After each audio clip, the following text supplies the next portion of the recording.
Awesome.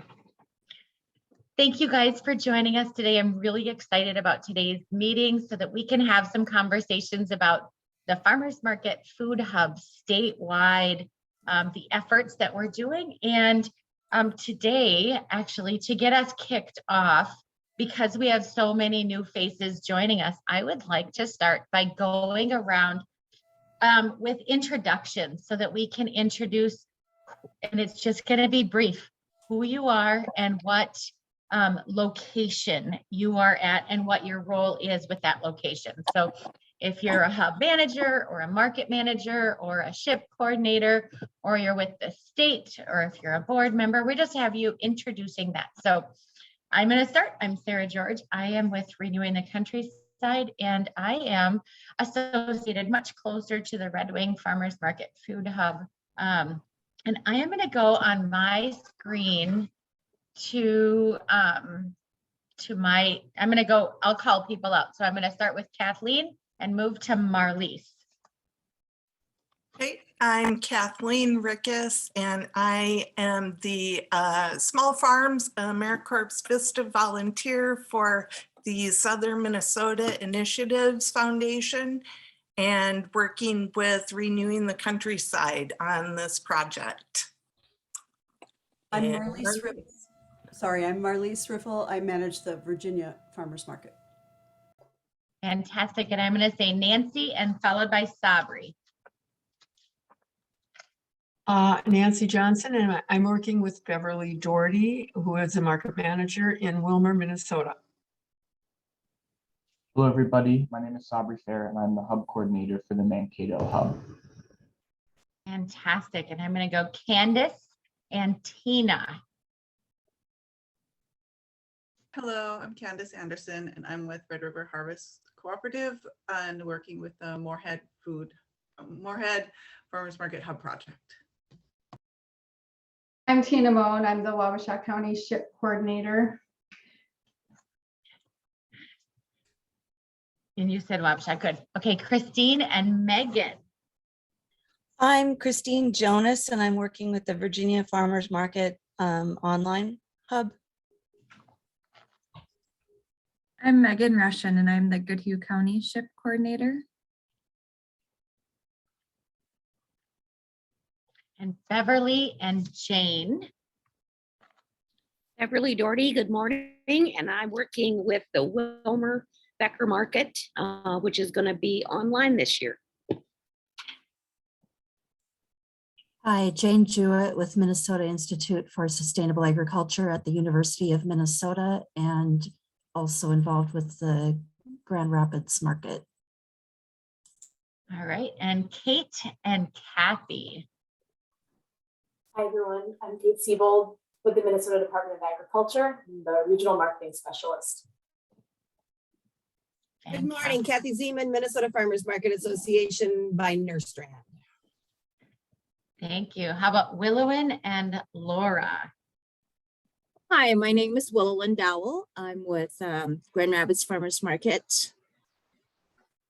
I'm the hub manager for the Farmers Market.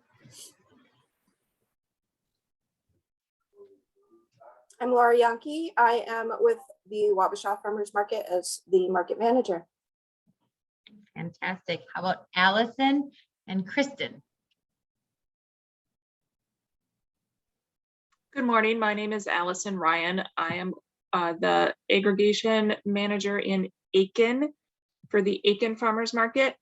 Aiken is in the northeast region, just north of Mille Lacs Lake.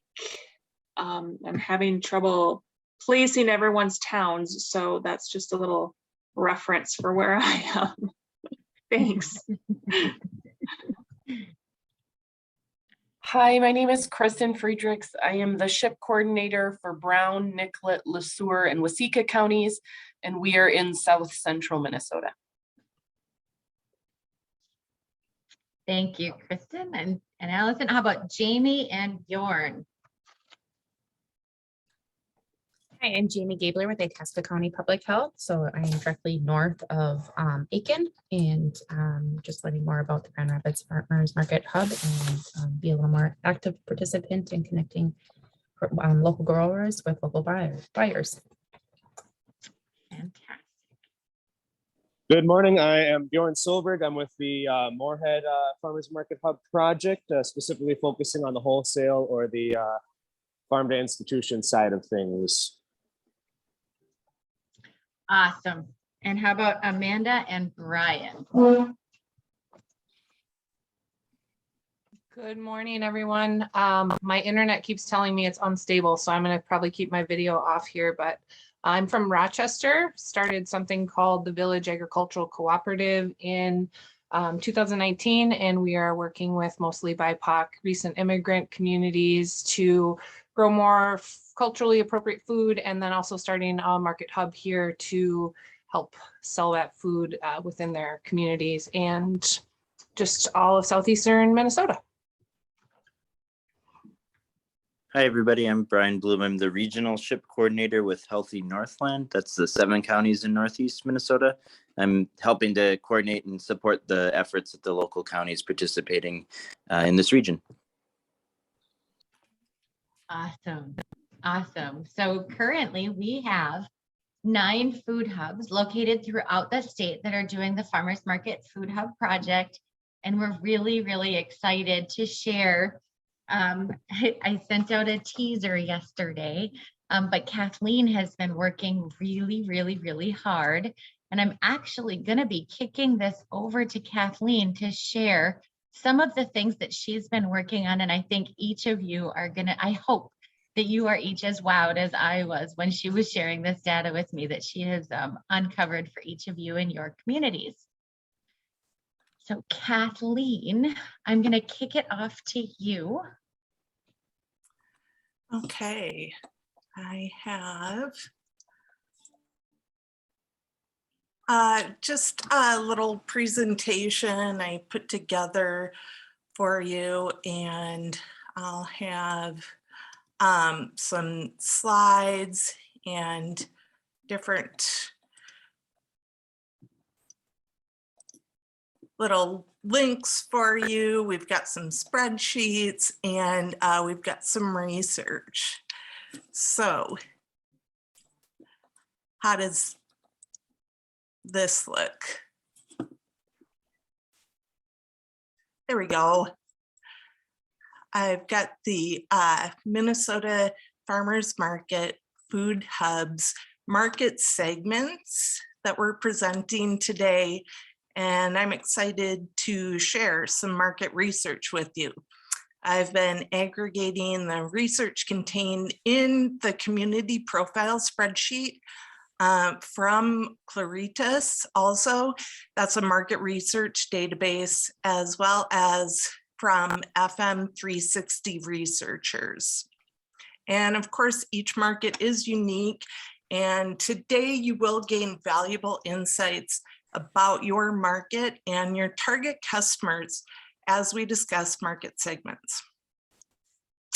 So market segments are groups of customers, and we put consumers into different groups according to demographic, geographic, behavioral, and psychographic traits. So market segments are just people who have traits in common. And these segments are part of a larger market. And one way that they can be used is just to develop a snapshot or a visualization of your target customer for your farmers market food hub for your business.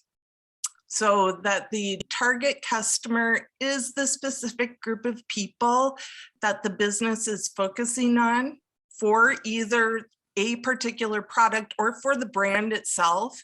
So these are your best customers, and learning how to identify this target market ensures that you can grow your brand in the most cost-effective way. So customers can be individuals, families, businesses, organizations, or a blend of multiple types, as we've seen with our food hubs.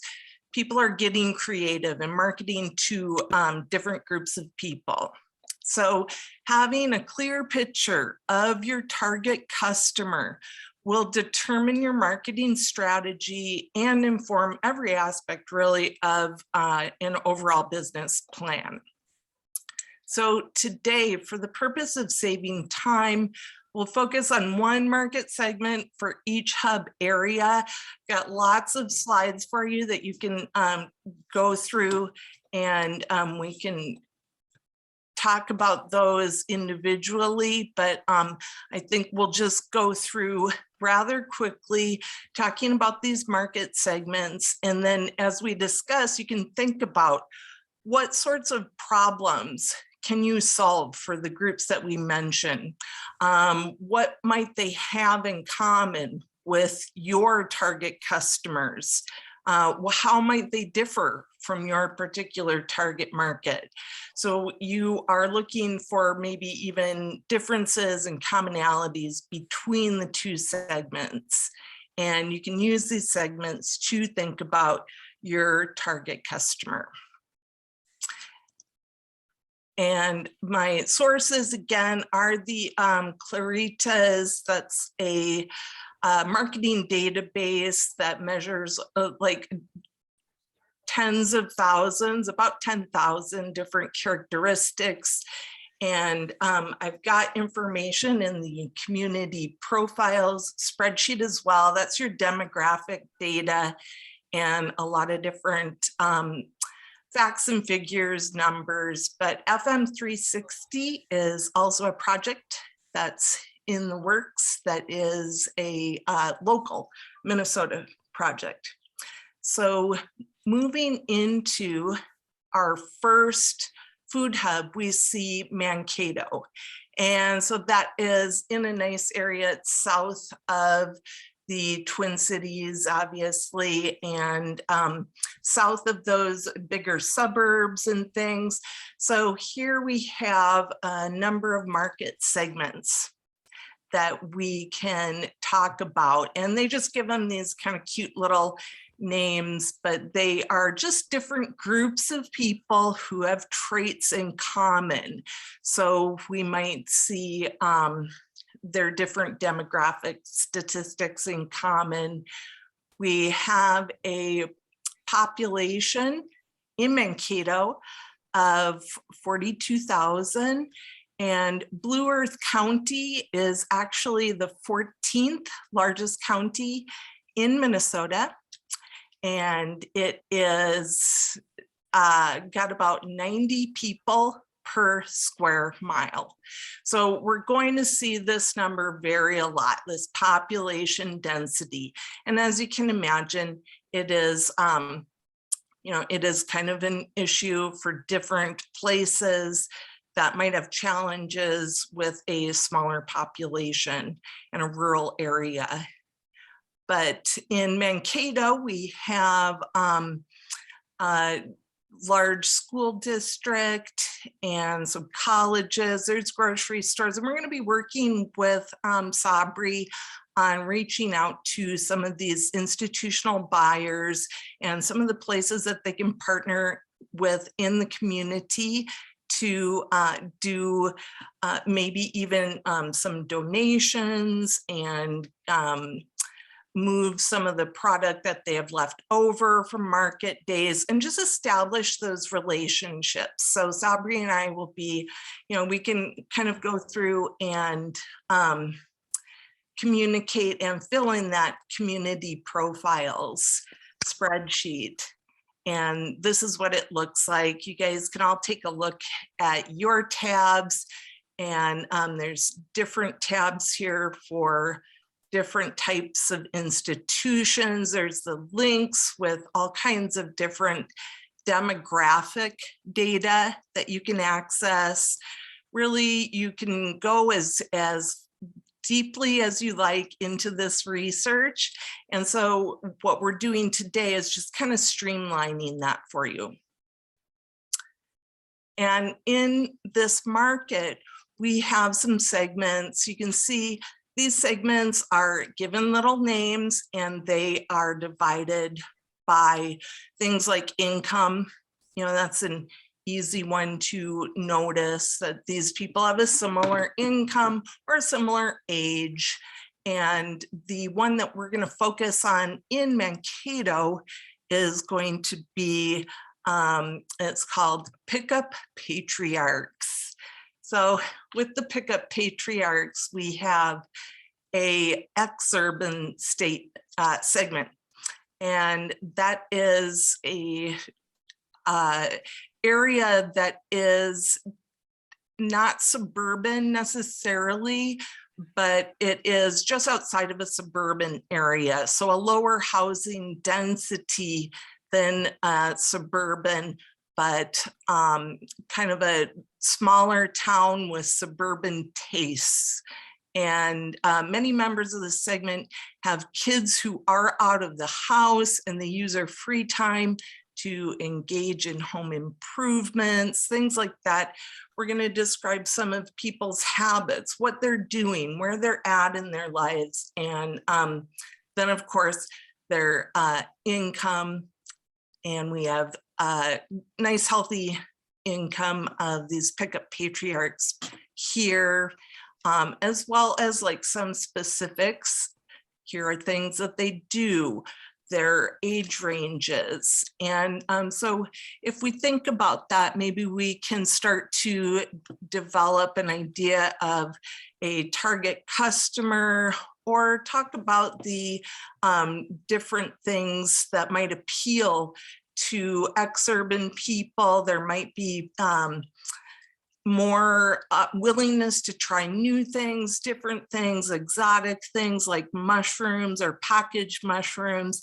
They have vehicles that allow for transportation of like bigger bundles, meat bundles, market boxes, and they have room and space to store these items. So for Mankato, we do want to consider that community outreach. And Jane did suggest reaching out to nursing homes, and they might take those more sturdy vegetables that could be prepped or cut up ahead of time and donated to the area. So we never want to discount the fact that we can get some nice donations and relationships established in our cities, and we can make those connections that are going to be an investment in the future. So Moorhead, moving on to Moorhead, we have about 44,000 people.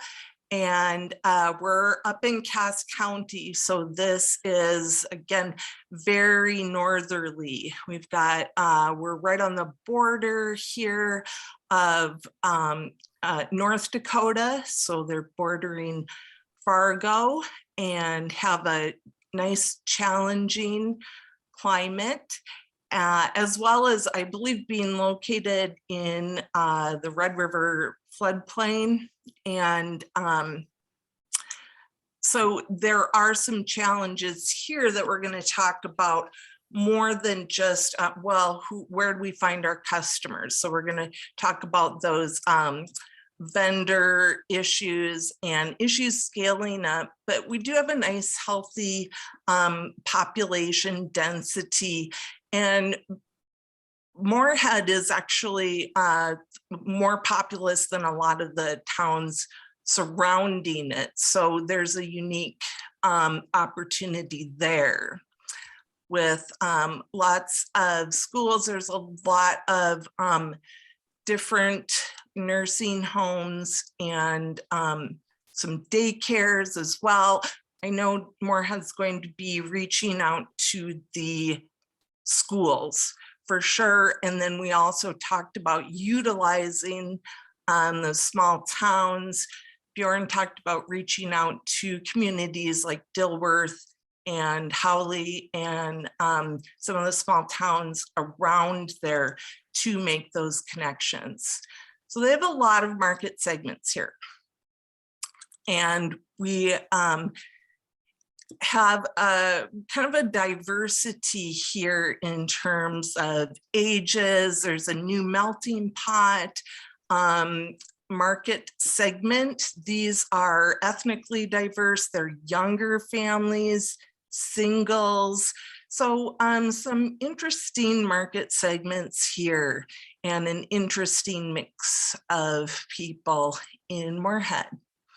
The market segment we're going to focus on is new homesteaders, and that is middle-aged, upscale families, and they are escaping suburban sprawl. So they are finding these small towns and moving into a more rural lifestyle. They're educated, they have a dual income, so they have a larger income, and they are technologically advanced, and they shop online. So we want to look at things like this and take a look at what we could do.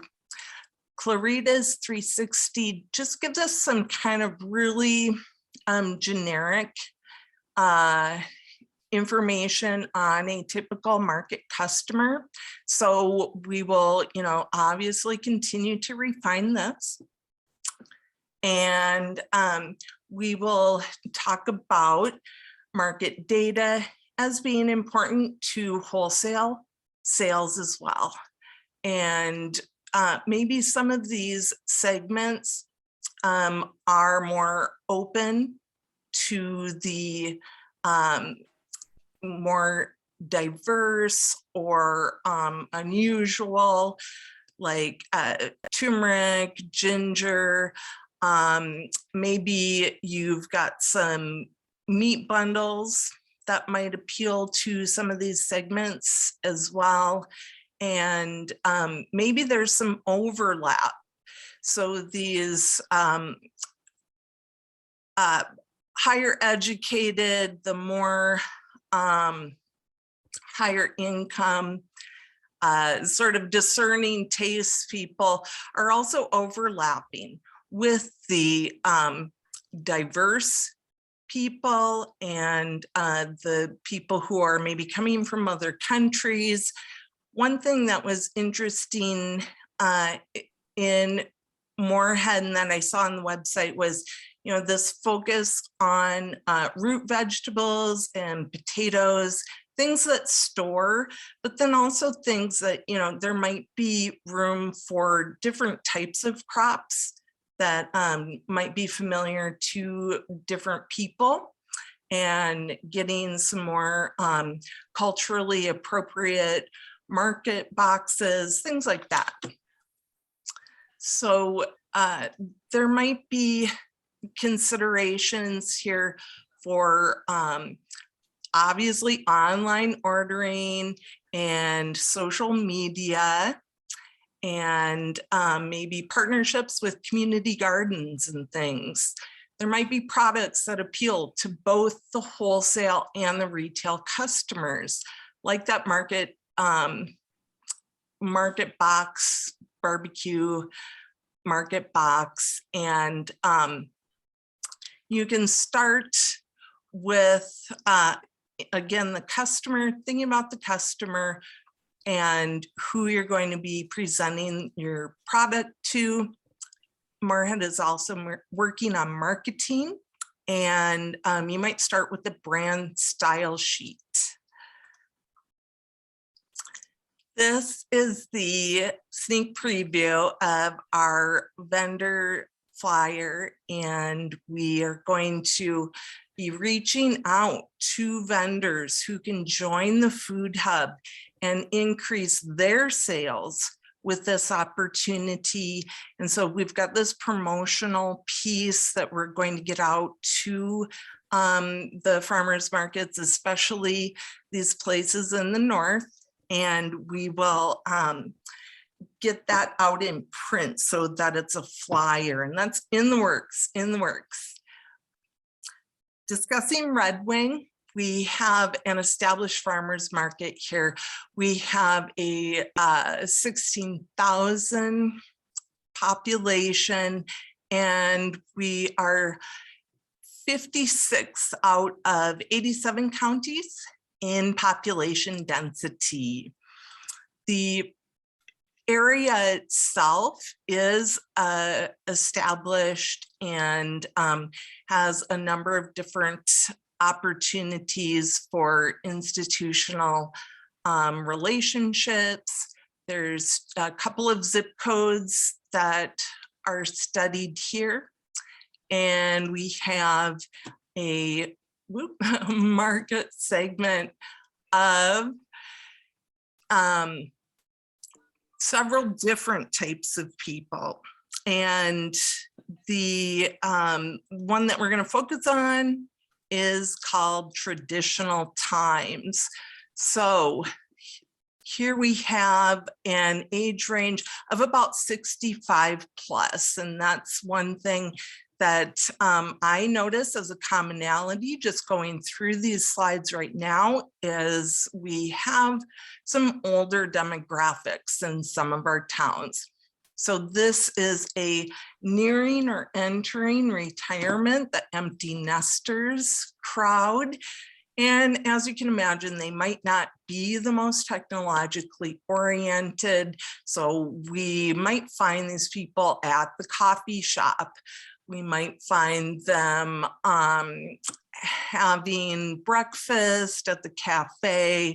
They might be open to different types of products or different imagery. So this is just the imagery that we're looking at. And you can take a look at whether you might want to, for your brand or your hub, have this healthy food imagery, whether you want these bright colors, or maybe promote that you can get fresh foods, different types of foods, unusual things.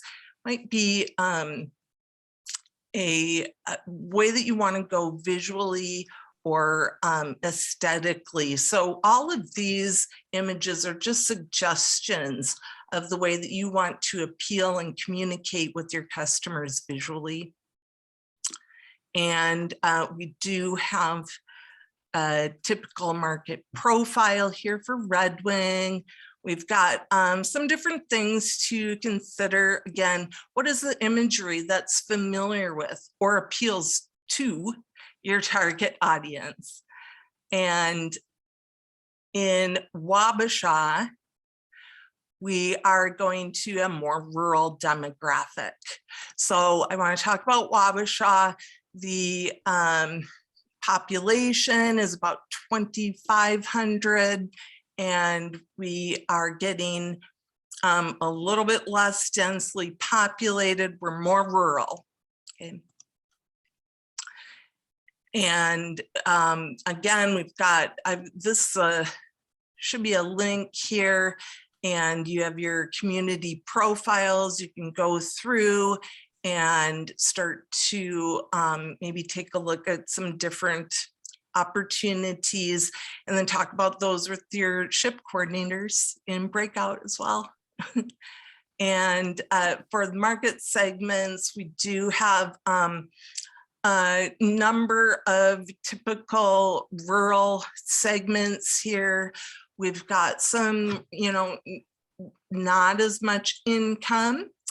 And our deep dive for Wabasha is going to be called Country Casuals. Now they do have a medium income of about 80,000, and they are the retirees, the empty nesters, and we have, maybe some lacking technology with these people. So you don't know if you necessarily want to reach out to them as much online or on, Twitter, some types of social media. You might think about the fact that these people have an outdoor lifestyle. And we definitely want to promote to tourists, and which is a great question in the chat. We want to reach out to these people who are, maybe local tourists as well. What kinds of activities do you want to do or promote? Obviously, you're not going to have a pumpkin patch right there at the market, but you might have something you could promote as a pumpkin patch, and or a pumpkin patch sort of idea, or just a less processed product that is kind of a do-it-yourself type of thing, which is a big trend. So in considering maybe some of your visual identity, maybe icons are going to be something they might not recognize. But if you put together just a basic style sheet, your brand colors, the fonts that you use, and go from there, you can start to develop that. Well, what does our brand look like? What does our target customers want to see? And now we can travel to Wilmer. And Wilmer is in Kandiyohi County. We've got 21,000 people. It's actually bigger than I thought it was. And it is just out of that top third of the population density. So there's 49 people per square mile in Wilmer. And we have some different opportunities. This is one that you maybe want to take a look at. There are quite a few students on reduced meals, and maybe there's some partnering with the community that can be done there. We have a number of different market segments in the area, so you can read through those at your leisure, but we'll talk about this one called Mayberryville. Again, it's a higher income and a rural, classic, old-fashioned way of life, and their use of technology, once again, is going to be a little bit lower. This is actually a photo of Wilmer, and you can see, I love it because she's walking. You can see this area is very walkable. The downtown area is walkable, and you know, maybe there's some promotion to be done with that. And Clarita's is coming up with the names for these segments. I definitely didn't make these really cute names. We had a question in the chat that Amanda was wondering where all of these little names like Mayberryville come from. And that is from the market research, Clarita's website. But if we take a look at Wilmer here, we do have some walkability. Maybe there's different things going on. For instance, for Cinco de Mayo, there is a large Latino as well as Somali population in Wilmer. And so you do have diverse elements in this community. And I know that there are these general recommendations, but also you might consider, you know, the cost of labor. And Beverly came up with this idea of pre-ordering turkeys for Thanksgiving, so that there is no investment up front for her, but customers are pre-ordering. So I love that idea of you know, really keeping costs down when you're thinking about new products and thinking about what you can bring to customers. Grand Rapids, now we are heading north, and I'm going to be really fairly brief with these, but I'm going to try to be thorough as well. So in Itasca County, we have about 15.5 people per square mile. Now, just for reference, South Dakota as a state, it has about 11 people per square mile. So this is getting fairly sparsely populated. And we are obviously in a northern climate as well, very short growing season, plenty of challenges, recruiting vendors and getting enough product to scale up.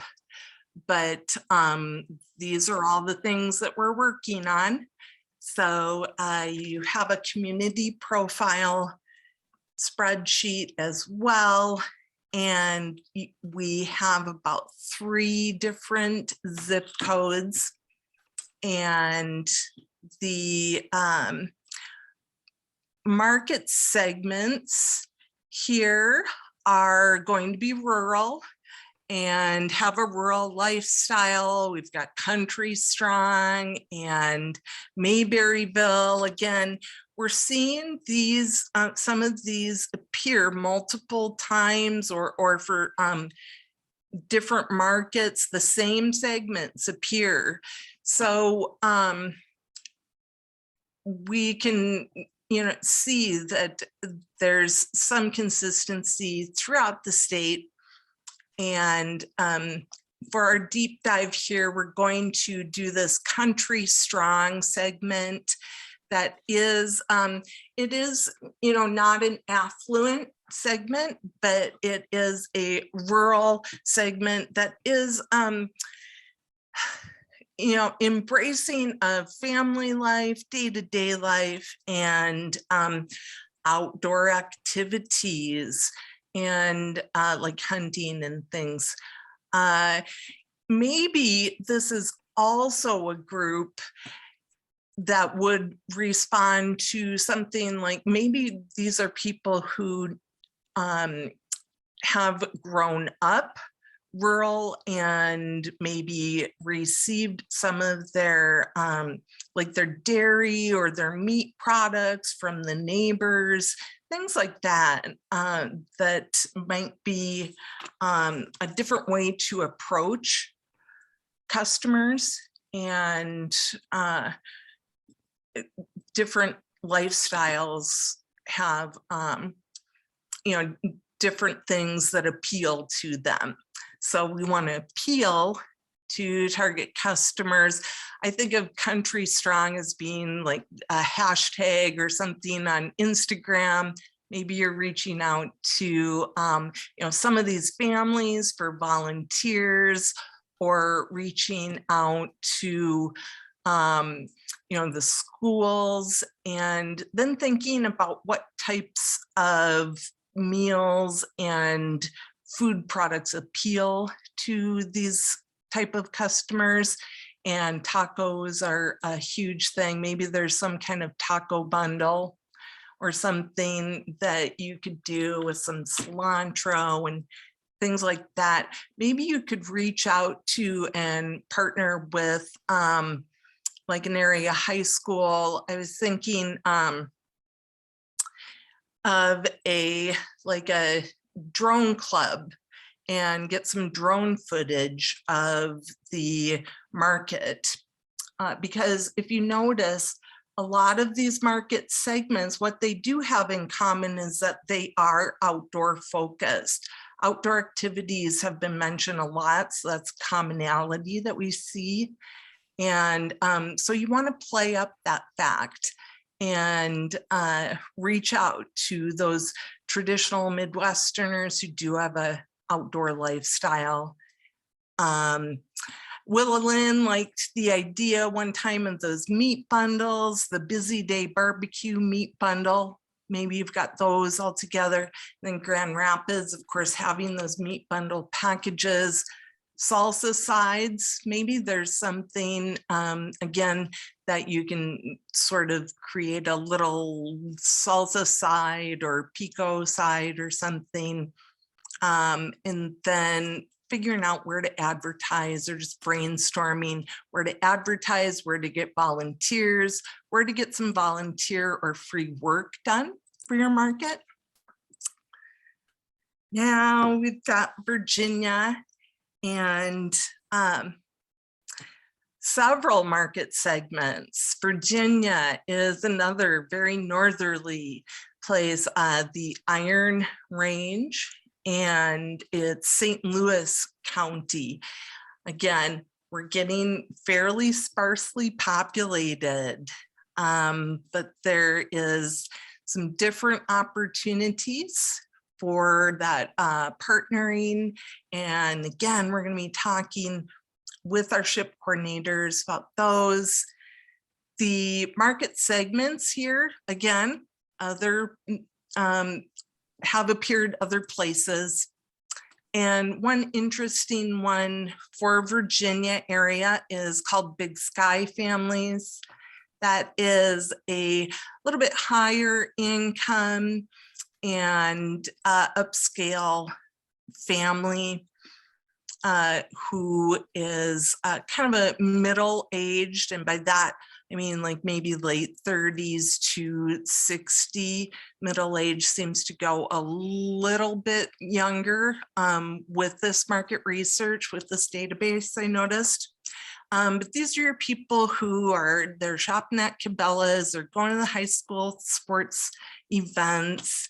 And I just want to say, because I think it's kind of important that sometimes we see these segments and think, you know, well, that is not our customers. Our customers are not that fancy. We, you know, and our customers are regular folks. Well, the vast majority might be. But all we really need is about 20% of our customers to really have a lot of income and to do a lot of sales. And they can account and typically do account for 80% of sales. So when you think about your target customer, it does not have to be your largest group of customers. It could be a smaller group that's actually accounting for much more of your sales. So something to think about, thinking outside the box. We've got a typical market customer, not as tech savvy, more rural. So we'll keep that in consideration. One thing that Aiken, who is a really similar, kind of similar type of city, Aiken has on their Open Food Network website, vegetable sides. And that was just brilliant. I thought you could scale this up, you know, make it for 4 people for 3 meals or something like that. But just what a great product, what a great idea. And so I thought I'd share that with the folks in Virginia. And I know, you know, you have a really good idea of visual aesthetic. You might be looking at different colors and color schemes. Getting those used consistently is really key for your marketing.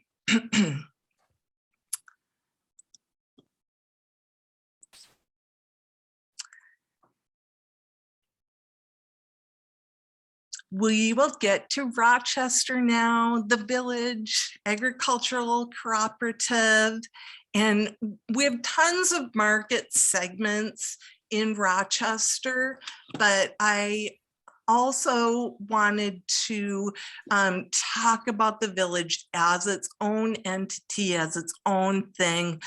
So we do have a 115,000 population here in Rochester, and it's in Olmsted County, which is, you know, another large county as well.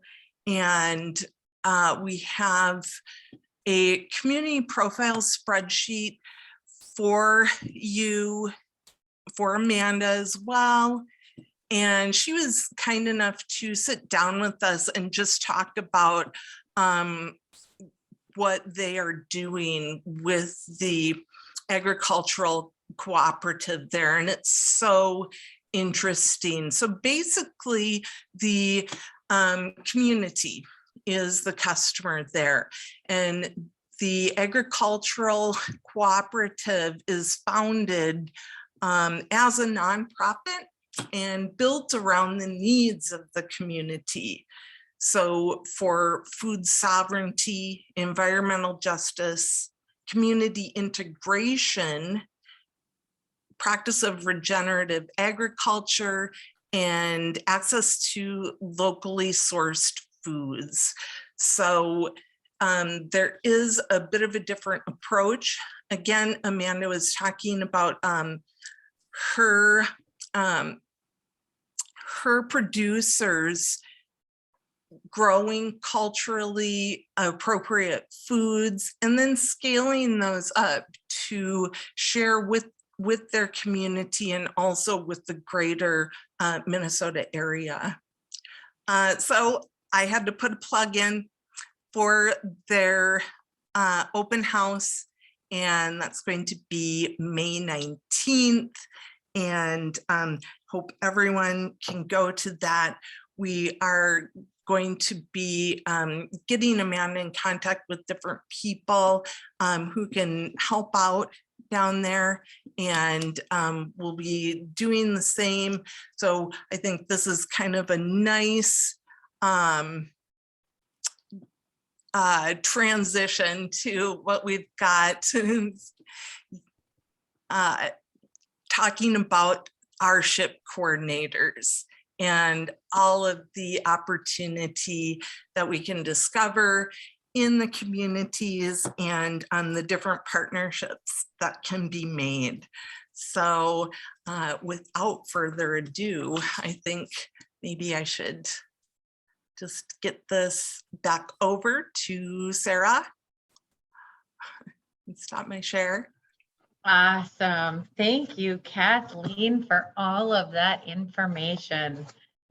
Wow. There is a lot there to think about and to consider. I want to ask, first of all, Kathleen, when you were putting all of this together, because we've now seen it, I want to share exactly where you got that information. And so I am actually going to open my screen and you can talk about, first of all, I'm going to do a share screen so that you can see. But I want to first of all talk about months back when we were talking, about Farmers Market, a food hub, and going through the manual by parts. In chapter 1, we went through the overview, and in chapter 2, we talked about doing an analysis. And so this is where you were able to see this Claritas 360. And Kathleen, when you were doing the Claritas 360 and the community spreadsheets, what did you find to stand out? I mean, what did you really enjoy when you were looking at these items? Oh, well, I always feel for those rural places, being from South Dakota, because that is what stands out to me initially examining the census data and the demographic data, is that population density. So those are the places, again, that are going to have a challenge beyond just, oh, you know, we need more customers. They need more vendors. They need more product. They need the ability to scale up. And so that's one thing that I wanted to make sure that we help people with, and really get some good connections out with buyers in the community. And I've just seen really creative ways that everyone is addressing stuff like that too. So it's interesting, and that stands out for sure. Well, and it's my understanding that you also used the FM 360 data. And so I'm actually going to call out Kathy Zeman. Yes, I see you on here still. Good. And Yeah. Kathy, can you explain to us a little bit about the FM 360 so that our participants can have a better understanding of what that data is? Sure. And Sarah, if you want to do the FM 360 website, then they could, well, it is not up to date. It's only got the 2019 data. So FM 360, folks, is the metrics collection data project that the University of Minnesota discovered, put together starting way back in 2016. And it is 360 look at your market. It is looking at your market, the market management itself. It looks at your vendors. It'll survey your vendors. And it's we're gonna send a person to your market twice during the season to do a dot survey of your customers. So that's your 360 look at your markets. And you are getting FM 360 will be a gift to your market this year. We're having it paid for by other grants. But this is data that you can use. Now that's just for the metro area, that map. But this is data that every market uses to go back to their EDA or to their ship folks or to their vendors or to our state legislators and says, look at the value, the economic impact, how we build resilient communities, all based off from this survey. So our goal this year we're raising enough money to put FM 360 at 150 farmers markets in the state of Minnesota.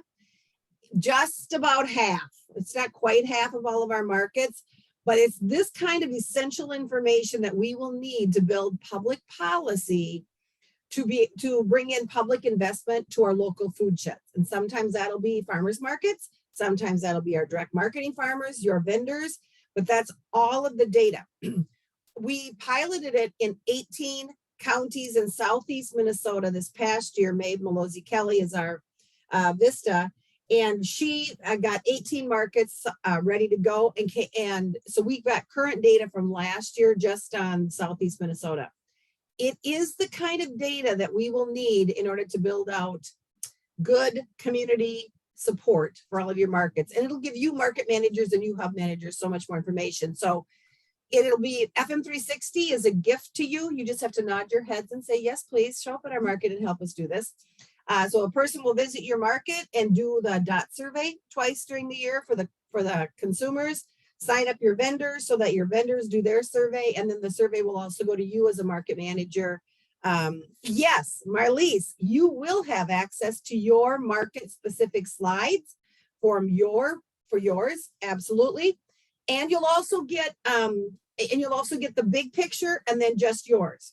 And you can share yours as much as you want to, but that'll be specifically to yours. And you remember that it's data privacy. So all specific names, blah, blah, blah will be stripped out. Okay. All right. Any other questions? Well, yeah, FM 360 is powerful, powerful information. For instance, one of the things that we learned from FM 360 in Southeast Minnesota is that our vendors requested training. They requested training on how to price their products profitably. They wanted information on business support and social media marketing. So that's what you get from your vendor side. You'll also find out on there. So for instance, some of the questions that we ask as shoppers, like how much money did you spend at the market? But then how much money did you spend at other businesses? And that's how you get support from your community, because other businesses report that they actually spend just as much money, if not more, at those other businesses as they do at the farmers market. So it tracks all of this information. We could ask questions of our people like, when have you participated for your farmer vendors? We ask questions like, do you ever file a Schedule F or a Schedule C? Now you might think that's a bit intrusive, right? But the point to that question is that if a farmer files a Schedule F, it means that they do qualify for all of the federal support dollars coming from the government. And if not, then they don't. Now that can be a choice a farmer makes, but we found out that a lot of them really wanted to learn how, right? To learn how to do that. So super good information about all things touching farmers market and the food shed. And the nice part is, because we have Dr. Hikaru Peterson and Joe Nowak doing this for us, We can also custom some of the questions. So we can ask questions that could be kind of specific to your area, like that you would want to dig at, like to find out what's going on. So keep that in mind. We are super happy that we're finding enough grant dollars to support FM 360 statewide. Of course, you know, my long game here is we get enough data that we can go to the state legislature in about 5 years and say, we need money to do this all the time, right? The federal government uses our taxes to do the ag census, right? And to do anything connected to the farm bill, but local food doesn't get any support from the farm bill. So if we're going to collect this kind of data, it will need to come from us. It will have to, you know, make it a public investment, and then we'll be able to show that. So for instance, in Minnesota, we know that there are more produce farmers than pig farmers, even though no one likes to talk about that out loud, but we do. So there's a lot of economic value to our local food shed. All right, more than you wanted, Sarah, but I am excited about FM 360. No, I think this is fantastic. So before I share with you where you can find some of this other data, I wanted to ask if anybody has any questions regarding what they saw with Kathleen or what they heard with Kathy so far this morning. Feel free to unmute or throw questions in the chat. Will we have access to our market specific slides? Absolutely. Absolutely. And I'm going to actually make sure nobody else has questions. All right. And I am going to share my screen again. And I am going to go to our Minnesota Farmers Market hubs, where you're all very familiar with farmersmarkethub.org. And I'm going to go to the managers tab. Under managers, go to spreadsheets. And each of you have 2 spreadsheets for each community. We have these unlocked only for specific users. And so if you have trouble getting into a spreadsheet and it's for your community, by all means, just request access. I'll be watching for that in each community. I'm going to open up Red Wing because I know I have access to Red Wing. And when I open Red Wing on everybody's spreadsheet, we added a second tab, another tab. That tab has not only got the community profiles link, so you can click on your community profile and you can look through all this data together. I'm going to close this out. But you can also, and before I go further into that, I want to share that Kathleen cannot update lines 23 through 26. The average number of vendors at a farmer's market. She can't update the average number of produce vendors, the average number of non-produce vendors, or the number of farmers outside of the market. So looking at the Minnesota grown, thinking through, and then I don't know if each of you are aware of this Summer's Eats link, but there's all of these have specific links. If we utilized links, we created this many moons ago when we started working with the hubs, but on this, there's multiple tabs in here. So there's child care facilities that you are for each of the communities we have been working in. There's no emails for them, but there is phone numbers, there's adult care facilities, and there's some restaurants that have been identified for each of your areas. It's not a complete list, please know that. But we do want to share that that's in everybody's tab is a link to that community profile. And we also have a link to the market research that Kathleen has pulled together. And so the next thing each of you should be able to, and if you can't, please request access to this. But the next thing that we would like to do is actually have each of you join a breakout room based on your location. And so what I want to do is open the rooms. Don't jump into it quite yet, but I'm going to open the rooms and let you know that there's breakout rooms based on your location. We're hoping that the hub coordinator, hub manager, market manager, ship coordinator can go in and look at the data that's on the spreadsheets in the Farmers Market Hub website and think through how you feel now that you've seen that information. I want to note that we did put Aiken and Grand Rapids together because there's a lot of collaboration taking place there. But I also want you to know that if you want to join one room and jump into a different room because you're associated with multiple, I would just love to have you join a room, meet with your SHIP coordinator and talk about information that you learned today. Feel free to message us if you have questions, but just take some time looking over that data and considering that. And Jane, did you have something else to add to that before we do that? No, no, go ahead. Awesome. So feel free to join the room associated. Can you see the breakout rooms? Does everybody have access to see the breakout rooms? You might need to scroll down. There's the list of names of everybody. And then if you scroll down, there are the breakout rooms below that with a button to click to join. Perfect. Perfect.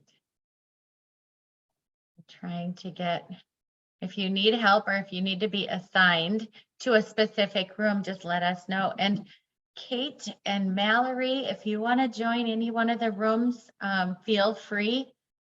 Kathleen, do you know how to assign people if they are struggling getting into a room?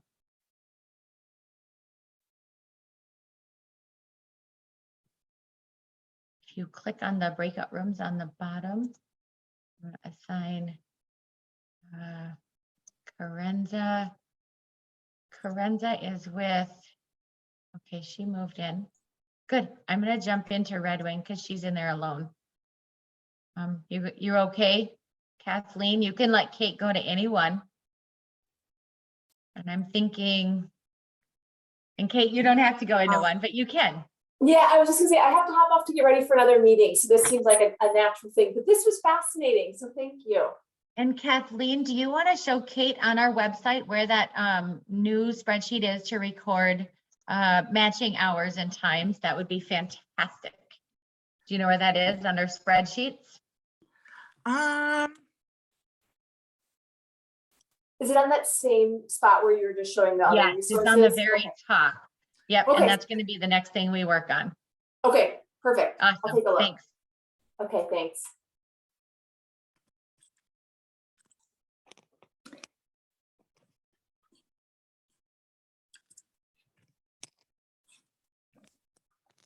Is the meeting ending or did people go to breakout rooms?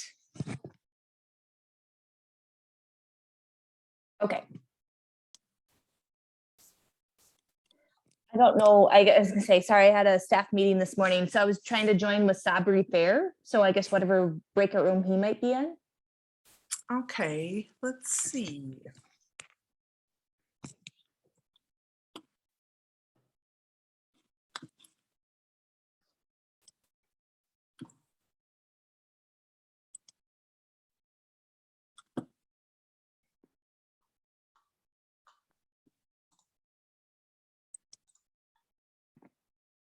There we go.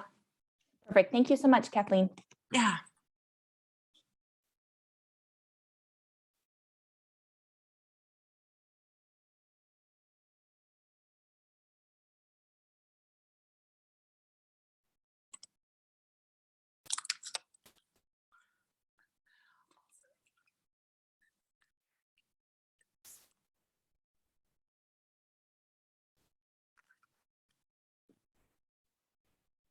Oh my goodness. I didn't understand that.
This is like.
Wow.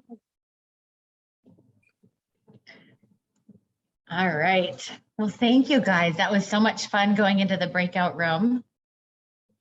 Jane, I am actually going to hand it over to you for the end of this to kind of do a cover of what some of the things we discussed and moving forward, some things to look at. Okay, so the community What? Sorry. Okay, so I think I'll just go through the things that we put on the website to support what we discussed today, if that's all right.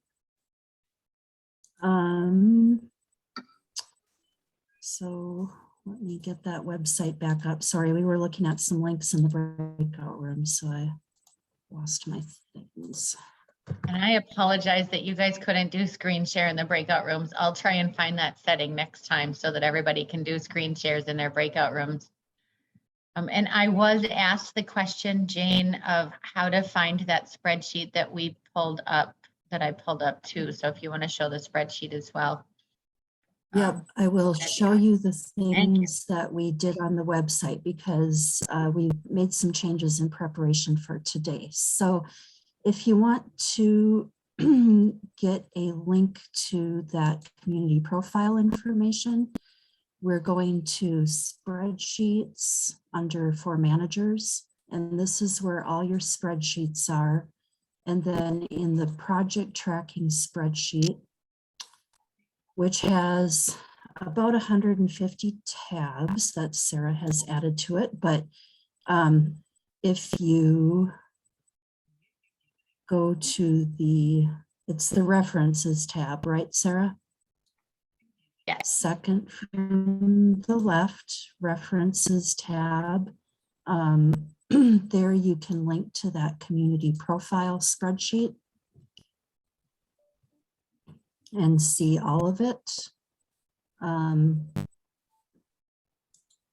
if you notice any corrections, because there may be some corrections needed or some updating, you know, you can either do them. We'll make you all editors on, I mean, you're already an editor on your own spreadsheet, but we'll open that community profiles one so that you'll be able to edit your information, or you can let us know if something's wrong and we'll make sure we get that fixed. Okay, back to sharing screen here.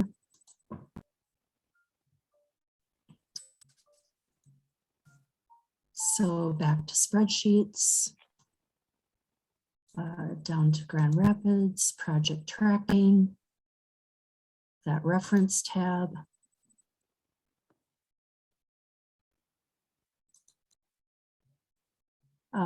And then this link to your market research, that would be the link to the slide deck, your part of it that Kathleen showed today. So This would take me to the Grand Rapids specific slide deck.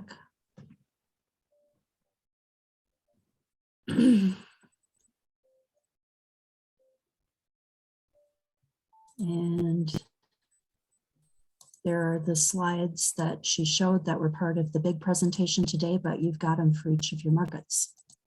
Okay, so those are on your For Managers spreadsheets page. Another thing that we did was take away the images page and put it as a sub under promoting, because we have some other promoting materials available for you to use. So if you're looking for images, you can go directly to them there, or you can just go to the promoting page, and the link to the images is there at the top. So there's this will take you to a drive folder that has just a whole bunch of stuff in it. And then we have the produce photo gallery. If you need to find a photo for farmers to put on Open Food Network and they don't have good ones of their own, and then more free photos. And you can navigate back to the promotional page here, or you can go back up to the drop down and get to it here. Either way, it's all cross-linked, so hopefully you can always find your way back. But this promotions page, then we've got a few other things. So this Hubs flyer, we were hoping to roll it out today, but we need to correct a couple links on it yet. So that's coming really soon, but that's the one that Kathleen popped up for you earlier that shows information for the farmers about why to consider joining a hub. And then outreach to buyers. We'll have more things here as we go along, but for right now, it's market boxes. So the market share box tips is the quick reference guide that you can also get to on the documents page. It's part of the hub manual, but I put it there just so it's with other market share box things. So there's that.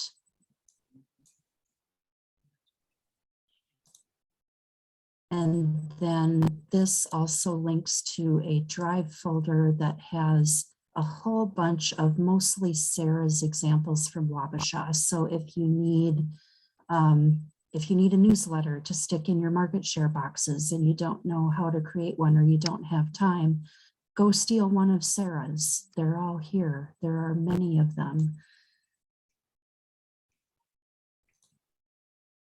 And then outreach to community partners. This case study document is something that we had created by some Vista workers last year. And it showcases the market box sales in Aiken and then the Veggie RX boxes in Wabasha. And it's really to try to get communities, local governments or other entities with COVID relief funds to think about how they could use those to support healthy eating in their community. And there are still funds washing into communities, and there will be for a while. And the communities have up to 4 years, I believe, to figure out how they're going to use them. So this is current. You know, if you're talking to partners in your community and they're like, gosh, we have all of this COVID relief money and we aren't sure what to do with it, print this thing out and hand it to them, because it shows them an example, a couple examples of what they could do with some of that relief money. So we've got the Aiken County Cares market share boxes that were delivered to low-income senior citizens over a 6-week period in fall of 2020. And then there's the Veggie RX example in Wabasha that included nutrition and healthy eating education, along with a voucher and market share boxes that people could get with that voucher and participation. So it's a pretty cool document that just, you know, if people are scratching their heads, gosh, what can we do with this money? Hand this to them and say, try this.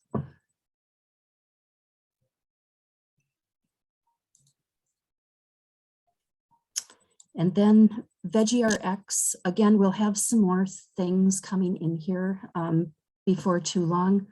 We're cooking up a flyer that's going to show how people could leverage the market bucks and produce market bucks at their farmers market to access fresh veggies through the market boxes.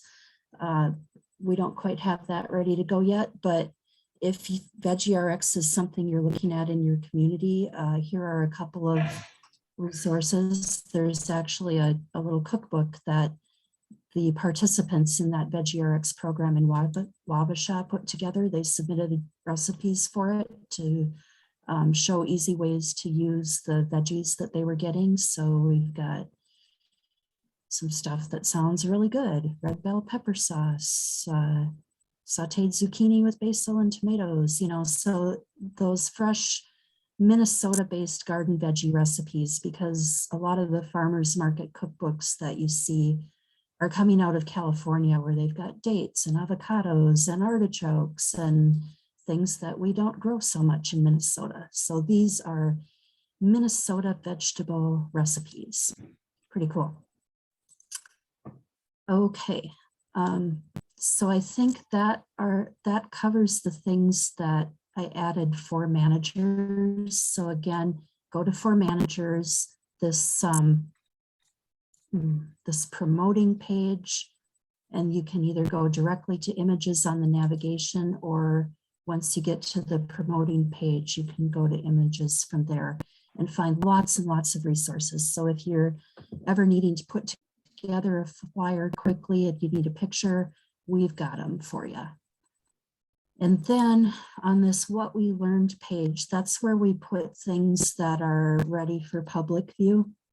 And so the community profiles things are here also. And that's the combined, the all communities presentation and the combined spreadsheet. So that's another place where it can be found, but you do have them on your spreadsheet tabs. Okay, Sarah, anything else we need to cover? Were there questions in the chat? The other thing that I would cover, Jane, is if you can go to the spreadsheets tab and show the very first link with our SHIP coordinators on board. I'm sorry, go to the website, Farmers Market Hubs, for managers, spreadsheets. For our SHIP coordinators that are on today's call, we added the match tracker in here. Please note that this is not available for the rest of you to have access to. It's only for our MDA staff and our SHIP coordinators, because oftentimes there's going to be some links to their salaries and stuff. And so just know that this is not going to be open. But SHIP, if you could go in once a month, this is going to be your monthly reminder. Please go in and fill out the hours for you to make it as easy as possible. We're not looking for individual meetings that you've attended. If instead you could go in and list that you were doing some meetings with community partners and drop it down and say for the month of April, or for the month of March, actually probably not April, for the month of March, I was in 6 hours of meetings to promote this organization, or I was in 2 hours of meetings with the hub manager, or whatever it is. SHIP coordinators, you don't have to specify on March 3rd. I was in a meeting for 45 minutes with Sarah George, and on March 8th. So basically, if you make it as easy as possible, what we're looking for is what you were doing, and I have drop-down boxes and tabs of things you can choose from. But if you could add that up and we could get our matches done sooner than later, that would be amazing. And at each time we go in, we're going to be doing that update. So we are getting ready to submit the quarterly invoice by Monday. And so if you could do that before Monday, that would be amazing.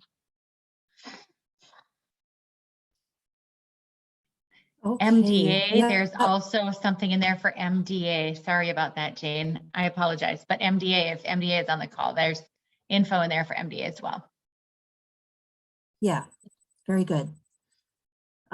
Okay, and then the other thing I forgot to mention is that on the homepage, I did go through and update all of the market's links to being your Open Food Network storefront, if you have one. So Mankato, I still need to get that link, so that one's not linked up, but everyone else, Moorhead, yours is Local Food Marketplace, because that's what you're using, but we've got the Red Wing Open Food Network shop on there.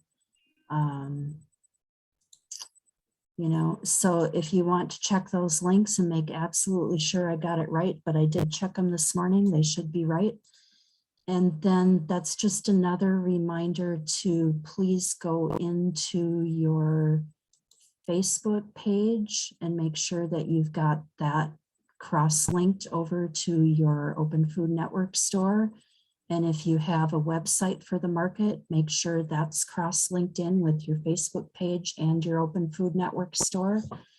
And if you've got an Open Food Network store that's open and operating, make sure that that's linked back to your Facebook page. So on the Grand Rapids Farmers Market Hub, we got this contact page, and we've got the grfarmersmarket.org website and the manager contact info. So just make sure you've got all of those cross links linked up correctly there. Because the goal is no matter which way someone contacts your market, whether it's through Facebook or the online store or your website, once they're caught by your market, they can get to all the other things.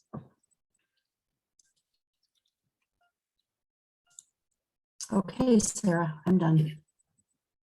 Sarah, can I ask a question? So you said they have funds to cover the cost of printing. Will they then upload a copy of that invoice through Harvest? Yes, they would. Absolutely. And you can find that what's available and what's approved on the website where Jane is at for managers. Go to LFPP and you can see there is a budget allowed expenses. And from there, you're going to see what's available for printing and marketing. I know that Virginia is looking at business cards. I know that Grand Rapids is looking at some flyers to be printed out and handed out. Great. Good job, Willowin. Anybody else? And we're looking, Kathleen is looking at making something that's geared more towards buyers next time. So right now our focus has been getting the farmers engaged, but next we're going to be looking at getting the buyers engaged. So something that you can take, ideally, these are not just documents you just drop off, but they could be. This opens the door for some conversations. Remember, you're building a community web, so you don't want to just say, hey, here's a flyer and walk away. If you can say, here's this, and this is what it's all about, then you have something materialistic that they can go and look at. You can email it to them. You know, if you're calling somebody, let me share a document with you. And that document has, you know, linkable resources for them. But Jane is sharing with you right now the allowable annual expenses, and this is annual. Keep that in the back of your mind. So there's marketing and printing materials that you're able to utilize. And underneath that, because it's a little bit questionable, if you scroll down just a little bit, Jane, you're going to see an idea or an example of some of those approved funding opportunities there. So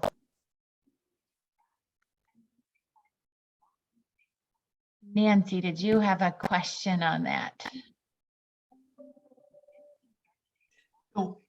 Oh, great. Okay, so any other questions that we can help with? That was a great question.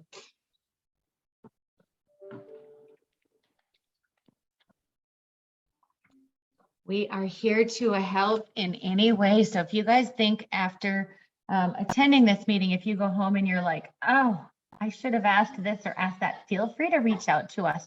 Our goal is to connect and engage in each of your communities. And this was just one step in getting some ideas flowing. Start thinking through creative solutions and then moving forward. And if there's no other questions, we're going to give you guys 10 minutes back of your day to actually use the restroom and stretch a little bit before the next meetings. And we're happy to stay on to answer any questions that anybody else has. But at this point, I'm going to stop the recording and you guys are welcome to